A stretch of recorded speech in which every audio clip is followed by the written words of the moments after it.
Good morning বন্ধুরা, কেমন আছেন সবাই? আশা করি সবাই খুব ভালো আছেন। মাম্পি লাইফস্টাইল 2-তে আপনাদের সবাইকে স্বাগত। তো এখন বাজে সকাল 7টা, 7:30 হবে এরকম। তো আমরা রেডি হয়ে গেছি, যাব আজকে খিরাই। তো মেদিনীপুরের খিরাই গোসাই মন্দিরে পুজো দিতে। তো আমার ছেলের জন্য মানসিক আছে, সেটাই পুজো দিতে যাব। আমি, আমার মা, আমার ছেলে যাব। হ্যাঁ, অন্য মানিব্যাগ নিয়েছি। তো সেই জন্য রেডি হয়ে গেছি। তো এই শাড়িটা পরেছি, আর আমার ছেলে তো কিছুতেই রেডি হবে না, যার জন্য এতটা দেরি হয়ে গেল। প্রচুর রোদ উঠে গেছে, কি আর করবো। চলুন, দেখা হবে আবার পরে। এখন বেরিয়ে পড়ি, চলুন। তো ফাইনালি আমরা এসে পৌঁছে গেছি উলুবেড়িয়া স্টেশনে। তো উলুবেড়িয়া স্টেশনে এসে অনেকক্ষণ বসে আছি, জানি না ট্রেন কখন আসবে। তো অনেক দিন পর এলাম উলুবেড়িয়া স্টেশনে।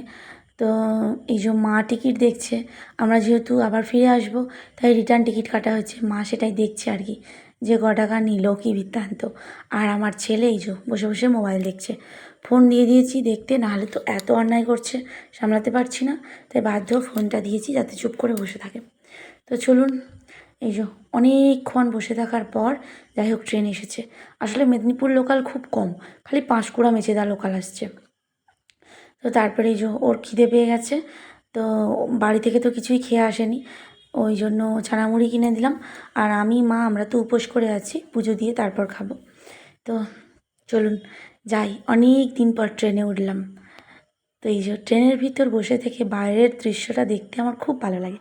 মানে ছোটো থেকে যতবার মামার বাড়ি যেতাম, আমার মামার বাড়ি মেদিনীপুর, মাসিরা থাকতো সাঁতরাগাছি।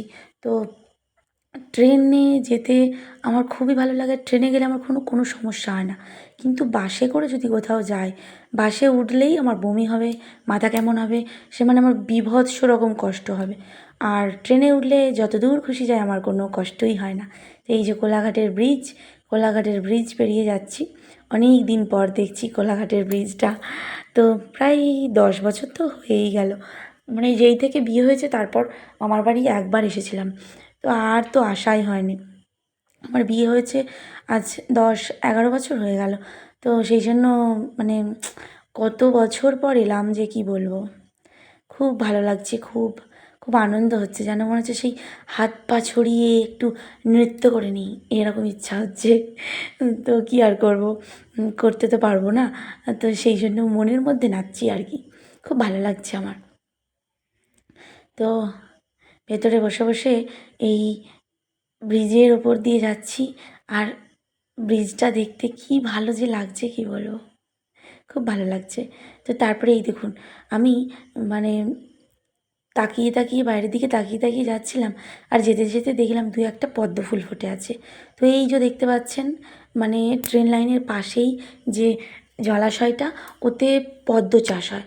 মানে প্রচুর এই যে পদ্ম পাতা ভর্তি এই সব জায়গায়, ওই যে সব পদ্ম চাষ হয়।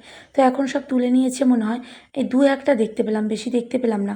তো তারপর যখনই ফোনটা অন করছি তখনই আর দেখতে পাচ্ছি না, যেই দেখতে পাচ্ছি ফোন অন করছি আর তারপর আর দেখতে পাচ্ছি না। এরকম ব্যাপার হচ্ছে আর কি, এই যে শুধু পদ্ম চাষ হয় এই জায়গাগুলোই। তো আমার ভাগ্যটাই খারাপ, আমি আপনাদের সঙ্গে দেখাতে পারলাম না আপনাদেরকে।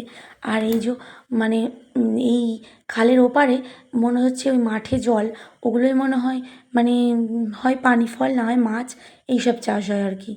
তো তারপরে দেখতে দেখতে যাচ্ছি, খুবই ভালো লাগছে, আর আপনাদের সঙ্গেও শেয়ার করছি।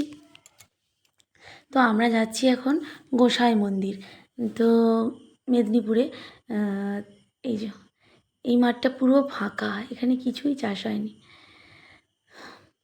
কি ভালো লাগছে কি বলবো। তো তারপরে এই যে এসে পৌঁছে গেছি খিরায়ে। তো খিরাই স্টেশনে আমরা নেমে গেছি, জানি না কোথায় যেতে হবে কী বৃত্তান্ত, এখানের লোকজনকে জিজ্ঞাসা করব, তারপর যাব। তো দেখা যাক কত দূর গেলে গোসাই মন্দিরে আমরা গিয়ে পৌঁছাতে পারি। তো চলুন, লোককে জিজ্ঞাসা করে করে যাচ্ছিলাম, তারপর আমরা ভুল রাস্তায় চলে যাচ্ছিলাম। আর তারপরে একজন দাদা বললেন যে এই মানে ট্রেন লাইনের পাশে যে ফুটপাথ আছে, এই ফুটপাথ দিয়ে যেতে হয়। তো যাই হোক, ধন্যবাদ ওই দাদাকে। তো এই যে মা আর আমার ছেলে এগিয়েছে, আর আমি পেছন পেছন যাচ্ছি। আমি তো মায়ের সঙ্গে হাঁটতেই পারছি না, মা এত জোরে জোরে হাঁটছে। তো তো আর রোদও প্রচুর এখন, মানে 11টা বেজে গেছে, এত রোদ যে কি বলবো, খাঁ খাঁ করছে। তো এই যে আমার ছেলে তো ছাতা ছাড়াই চলছিল, আর জল না পুরো গরম হয়ে গেছে।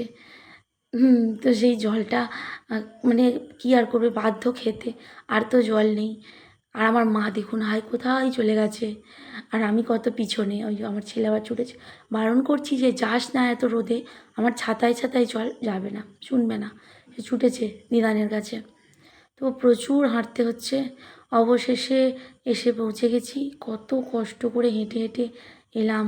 আর এই ঠাকুরগুলো না, যাদের মানসিক থাকে তারা এই ঠাকুর দিয়ে পুজো দেয়।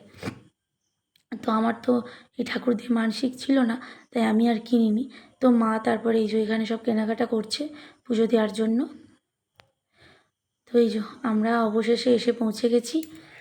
অনেক দিন থেকে পুজো দিতে আসবো, পুজো দিতে আসবো, এই মনের মধ্যে ইচ্ছা হচ্ছিল, কিন্তু পারছিলাম না, যেহেতু অনেকটাই দূর।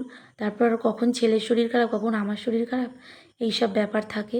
তো মন্দিরের গেটটা দেখুন কি সুন্দর, অপূর্ব অপূর্ব। তো তারপরে আমরা জানেন তো একদম লাস্ট এসেছি। পুরোহিত মশাই মানে আর পুজো করবে না, এরকম অবস্থা। তো এই যে সব চাবি চাকলা পড়ে গেছে, আর এখানে না ফল কাটা হয়। তো এখন পুরো ফাঁকা, আমরা আমরাই সবার লাস্ট, কী আর করব। অনেক দূর থেকে এসেছি, 58 গেট থেকে আসছি, আর মানে গড়চুমুক থেকে আসছি। আর এটা হচ্ছে খিরাই, মেদিনীপুরের খিরাই। তো আবার হেঁটে হেঁটে কত কষ্ট করে এলাম। তো তারপরে চলুন ফল কেটে নেওয়া হোক। আর পুরোহিত মশাই যা হয় হোক রাজি হলেন যে পুজো করে দেবেন, আমরা যেহেতু অনেক দূর থেকে এসেছি। এই যে মা ফল কাটছেন, আর এই যে পুরোহিত মশাই। আর এখানে নাকি নিয়ম যে চিঁড়ে দুধ চিনি দিয়ে, এটাই হচ্ছে মেন প্রসাদ। তো আমরা তো জানি না। আবার এখানে এসে এই মালসাটা আর এই চিঁড়ে দুধ সব কিছু কেনা হলো। আর তারপরে এই যে এই পুকুরটায়, মানে যাদের মানসিক থাকে, তো এই পুকুরে স্নান করে তারপর দণ্ডি কাটে মনে হচ্ছে, জানি না। খুব ভালো লাগছে পুকুরটা। তো তারপরে এই গাছটা দেখুন, গাছটা এত সুতো বেঁধেছে যে গাছটা পুরো লাল কালার হয়ে গেছে, যে যার মানসিক আর কি। তো তারপরে আমাদের পুজো কমপ্লিট, একটুখানি টাইমের মধ্যেই পুজো হয়ে গেল, কি আর বলবো। তারপরে এই যে 100 টাকা 110 টাকা দক্ষিণা দিতে হয়েছে, অন্য লোকেরা নাকি 10 টাকা করে দেয়। তো কী আর করবো, অনেক দূর থেকে এসেছি, যা বলছে তাই দিলাম। তো তারপরে এই যে মন্দিরে চাবি দিয়ে চলে গেল। তো আমরাই লাস্ট, যাই হোক দয়া করে পুজো করে দিয়েছেন। তো তারপরে অবশেষে আমরা তো সকাল থেকে আর কিছু খাওয়ার টাইম পেলাম না। এই লাস্টেই একটা টোটো এখানে ছিল, এই টোটোতে করেই যাচ্ছি এখন। এই মানে এই টোটোওয়ালা আবার আমরা 3জন যাচ্ছি, 100 টাকা নেবে। তো যাই হোক, যাই নিক, আমাদেরকে পৌঁছে দিলেই হলো। জানেন তো বন্ধুরা, আমরা ভুল রাস্তা দিয়ে এসে গেছি। আমরা যদি খিরাইয়ে না নেমে আমরা যদি হাওড়ে নামতাম, খিরাইয়ের পরের স্টেশন হাওড়, তো হাওড়ে নামতাম, দিয়ে আমরা টোটোতে করে আসতে পারতাম। তো আমরা তো জানি না, ভুল হয়ে গেছে। তো কি অপূর্ব লাগছে দেখুন মাঠটা, ফাঁকা মাঠ, আর শুধু সবুজ আর সবুজ, কি ভালো যে লাগছে কি বলবো। তো তারপরে অবশেষে বাড়ি এসে পৌঁছে গেছি, আর ভিডিও করিনি। তো সব প্রসাদগুলো খুলে আর পাখা চালিয়ে রাখা হচ্ছে, তারপর সবাইকে দিয়ে আসা হবে আর কি পাড়াতে। আর অনেক দূর থেকে এসেছি তো গরমে, তাই মা বলে কোথায় গন্ধ হয়ে যাবে, তাই সব আলগা করে রেখেছে। তো বন্ধুরা, চলে এসেছি বাড়ি অনেকক্ষণ, এসে খাওয়া দাওয়া করে শুয়েছিলাম, প্রচণ্ড কষ্ট হচ্ছিল। আর মানে কোনো ভিডিও শ্যুট করিনি, করতে পারিনি। তো তারপরে আপনাদেরকে একটা কথা বলতে এলাম। জানেন তো, আমি যখন বাপের বাড়ি আসছিলাম, আমার ফোন আর মানি ব্যাগ চুরি হয়ে গেছে। তো আমার পার্স মানে সাইড ব্যাগ, ভ্যানিটি ব্যাগ খুলে কে বার করে নিয়েছে জানি না, বাসে করে আসছিলাম, কে বার করে নিয়েছে জানি না। আমি তো প্রচণ্ড কান্নাকাটি করছিলাম। আর মানে কী যে বলবো, কী কষ্ট যে হচ্ছিল তার ঠিক নেই। তো তারপরে এই ভিডিওটা না অনেক দিন পর আমি আপনাদের কাছে আপলোড করছি। শ্যুট করেছিলাম অনেক দিন আগে, আসলে আমার চ্যানেলে একদম সাবস্ক্রাইবার ছিল না, এখনই তো মাত্র 20টা সাবস্ক্রাইবার, সেই জন্য ভিডিও আপলোড করেছিলাম না। তো অনেক দিন পর এই ভিডিওটা আমি আপলোড করছি। আপনাদের যদি ভালো লেগে থাকে অবশ্যই চ্যানেলটা সাবস্ক্রাইব করে আমার পাশে থাকবেন, আর অবশ্যই বেলটা প্রেস করে দেবেন, যাতে আবার নতুন কোনো ভিডিও আপলোড করলে আপনাদের কাছে সবার আগে পৌঁছে যায়। কেমন? আর অবশ্যই কমেন্ট করে জানাবেন যাতে আমি আপনাদের পরিবারে গিয়ে ঘুরে আসতে পারি। দেখা হবে আবার নতুন একটা ব্লগে। কেমন? টাটা।